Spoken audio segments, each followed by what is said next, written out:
Prime Minister of the Kingdom of Tonga, His Excellency Lord Tui Bakano, the Minister for Communications and Information Technology from Samoa, Honorable Tusunga Leitao Ali Aveo, Minister for Communications from Kiribati, Honorable Timon, Minister for Communications from Solomon Islands, Honorable Talu, the Secretary General of Asia Pacific Telecommunications, Mr. Toshiku Yamada, the Director General from the Ministry of Communications in Japan, Mr. Seki, the President of PETA, Mr. Aaron Fong, Permanent Secretaries, government officials, members of the private sector, distinguished guests, ladies and gentlemen. Bulavinaka, and a very good morning and a very special welcome to all our visitors to Fiji. Welcome all to the 6th Annual Asia Pacific Telecom Policy and Regulation Forum for the Pacific. On behalf of the Fijian government and Fijian people, I would like to say that it's a great pleasure to host this important regional meeting for the third year in a row. Indeed, the spirit of the Pacific Union is alive and well, in particular this week. Yesterday, we celebrated the launch of both the inaugural Pacific Islands Development Forum as well as the inaugural Melanesian Spearhead Group Trade Show. As our Prime Minister said yesterday morning at the Pacific Islands Development Forum, and I quote, "We are building a new framework for Pacific Islanders, wherever they live, to confront the many challenges and the opportunities that face us. And we are doing it in the Pacific way, through genuine consultation between governments, civil society groups, and the private sector." Unquote. This, ladies and gentlemen, represents a very significant departure from the past. Belief in cooperation and collaboration has always been strong in the Pacific. But yesterday, the Prime Minister signaled a new approach, one that calls for a closer and more inclusive Pacific Union, free from outside influence, to seek common solutions to shared problems. The Prime Minister also acknowledged the fact that Pacific Small Island developing states have formed an alliance with the Asia Group at the United Nations.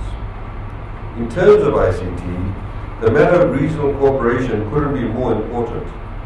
Forums like this are crucial because they allow us to share experiences, discuss challenges, and spread knowledge that is unique to our respective countries. That's not to say that our aspirations for technology are different than anywhere else. In the Pacific, however, we share the optimism of the rest of the developing world that information and communication technology can revolutionize the lives of our people through empowering them with information and opportunity, that it can break down barriers between those at the center and those at the margins, the divide between the rich and poor, the divide between the urban and the rural. People can only be equal if they are equally informed. People can only be equal if they have equal access to their government and the services it provides. People can only be equal if they are connected with their fellow citizens. Developing nations the world over see the potential ICT development has to help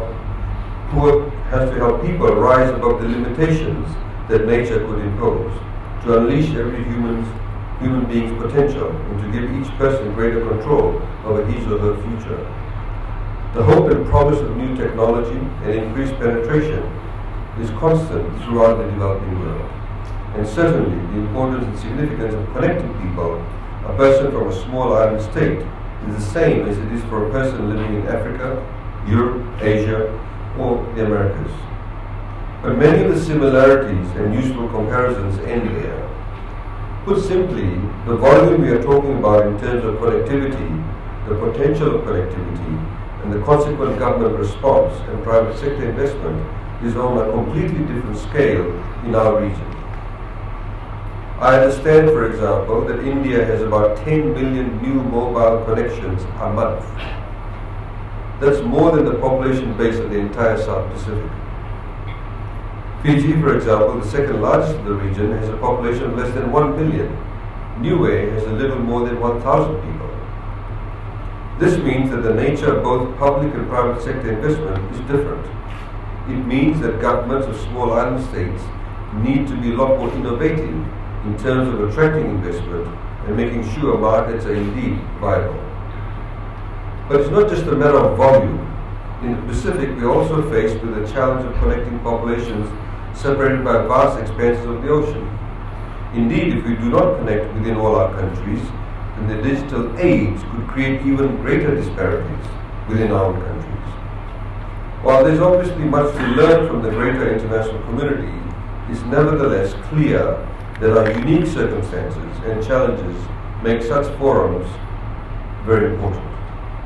Of course, an important part of this process is updating each other on the ICT developments in each of our countries. And I'm happy to see that the first session of this morning begins with presentations from Tonga, Kiribati, Samoa, and of course the Solomon Islands.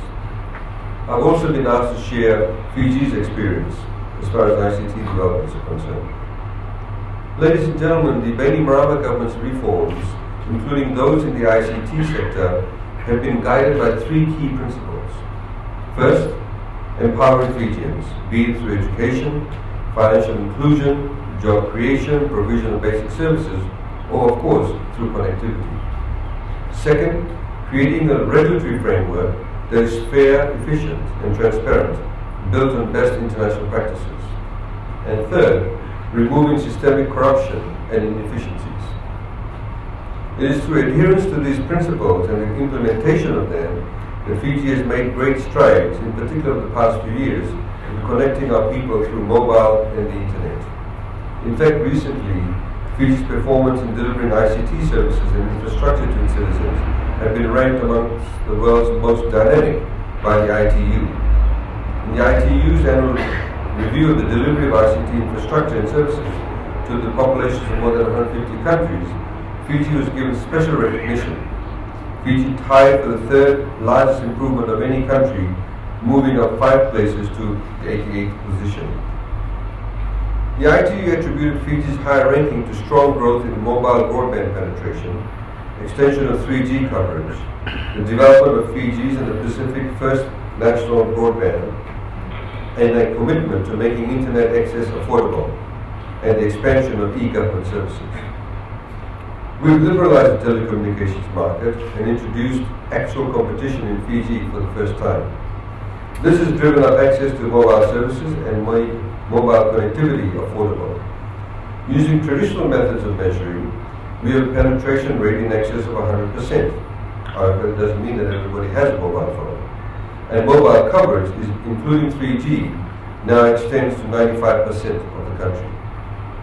But we're not stopping here.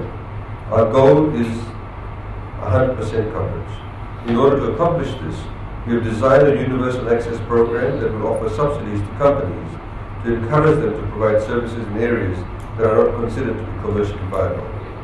We will begin advertising for this soon and expect to have contracts awarded by the end of the year. One of the major problems of providing service to remote areas is a huge cost for companies to establish the necessary infrastructure. The sites are hard to get to, they're hard to build on, and hard to service. The rate of returns, at least initially, is not attractive at all. So in a major new announcement, the Bainimarama government is currently finalizing laws that will facilitate infrastructure sharing between service providers. This means that a company will now be able to pay a fee to share another company's pre-existing infrastructure, such as cell towers, rather than having to build their own. And of course, the existing cell tower owner will have to make that available to them. This will dramatically reduce operating costs for service providers, and in turn should lead to better coverage and more choice for Fijians, especially those living in rural communities. It also reduces the environmental impact of constructing duplicate infrastructure. And it means that new players will now be able to enter the market without having to construct their own towers. More competition means better competitive pricing and better services.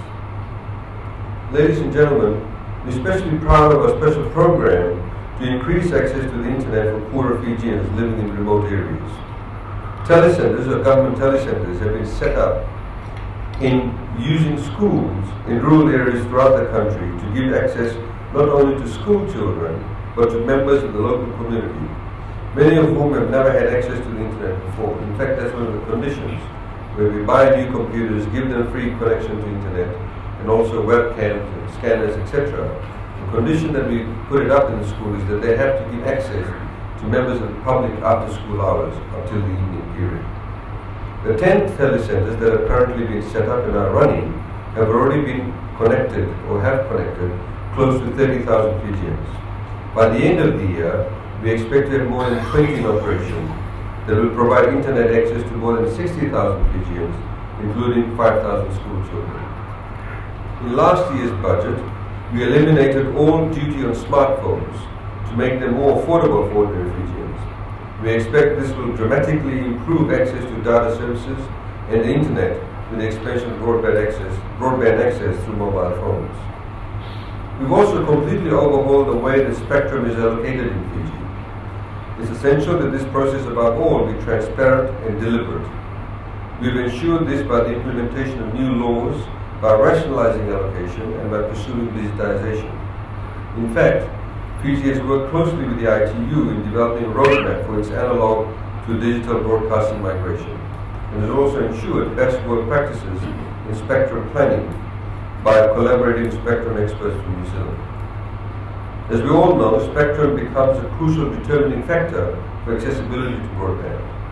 The Bainimarama government has implemented a new spectrum allocation plan, which allows us to audit, plan, and reallocate spectrum to ensure fair distribution to service providers and encourage competition amongst them.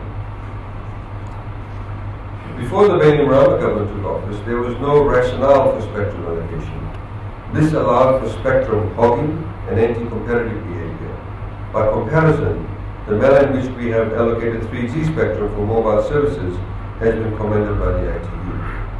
And just about 2 weeks ago, we concluded Fiji's first ever spectrum auction that raised more than $5 million. The auction has opened the door for the introduction of 4G LTE technology to Fiji. We must remember, it is the people who own the airwaves. It is up to governments to make sure that they receive fair compensation in return for the right of a company to use the public's airwaves. We are also in the process of establishing an internet exchange point in Fiji. As things stand, all of Fiji's internet traffic between networks is exchanged offshore. For example, if I send an email to someone in Fiji or even down the road, that email leaves Fiji, often to Australia and USA, is exchanged and then returns to Fiji. This is both costly and inefficient. It is an imperative, therefore, that we have our own IXP in order to reduce costs and improve services, and of course improve speeds. The next focus of government will be to ensure that operators have adequate access to fibre for backhaul capacity. Consequently, this will eliminate the bottleneck of speed as services are expanded into previously unserved areas. But our vision is not just for ourselves. The Bainimarama government believes that Fiji is well positioned to be the hub for the region-wide broadband systems with the infrastructure to support it. In the South Pacific, the Southern Cross Cable has a terminus in Fiji. In fact, just a few months ago, the Ile del Rey, which is the submarine ship, laid the fiber optic cable that connected Tonga to Fiji, opening the door to high-speed internet for our Pacific neighbors. All of this, ladies and gentlemen, has been done the world's best practice, coupled with zero tolerance for corruption. Our holistic approach to market reform and service provision has delivered results for the Fijian people. Key to this has been the understanding that ICT reform does not take place in isolation. At the GSMA Mobile World Congress in Barcelona this past February, where His Excellency the Prime Minister of Tonga was also there, I remember a representative from Afghanistan explaining that one of the reasons why 3G was not living up to expectations of increased speed was the inconsistent fluctuation of electricity. ICT development is part of a much larger program of infrastructure development and improvement. This includes electricity, water, and roads. Across a broad front, the Bainimarama government believes that strategic partnership with the private sector is the best way to deliver quality, value, and transparency. ICT is no different. Governments must play a facilitating role by establishing the right price for spectrum, offer duty concessions, and put in place an attractive taxation regime, provide consistency in policy and laws, and provide a facilitating role for investment. Mobile phone companies and vendors must also play their part and adhere to standards. They should not see smaller countries as frontier territories where anything goes. That's why the Bainimarama government has unreservedly ratified the United Nations Convention Against Corruption and established the Fiji Independent Commission Against Corruption.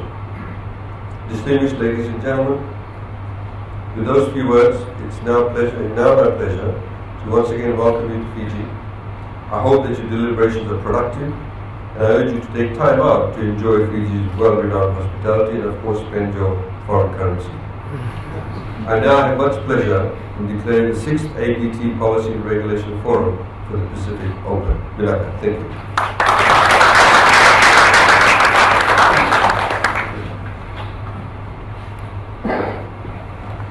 Thank you, Honorable Minister. Can I invite you back again, but this time to the front of the table for the presentation of token of appreciation